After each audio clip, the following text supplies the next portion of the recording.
Vieques, Puerto Rico, a tiny Caribbean island whose calm was once punctuated by the sound of bombs. For 60 years, the US military and other armies used Vieques as their training ground. The Navy bombed Vieques from jets, ships, tanks, bazookas, mortars, experimented with new weapon systems. Then the US military invited NATO countries and other allies to come. The 10,000 inhabitants struggled for decades to get their land back. Then, on May the 1st, 2003, the US government ended the bombing. But for activist Norma Torres-Sanez, it was a bittersweet victory. When they finally closed the bombing range, May 1st, 2003, 2 weeks later, I was diagnosed with cancer.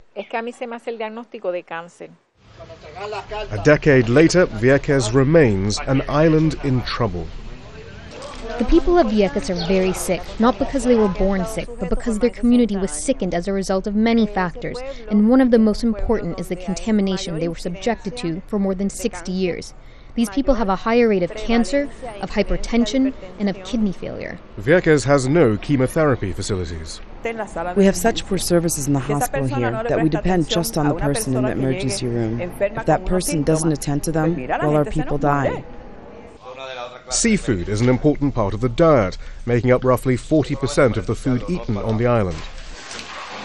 We have bomb remnants and contaminants in the coral, and it's clear that the type of contamination passes on to the crustaceans, to the fish, and to the bigger fish that we ultimately eat.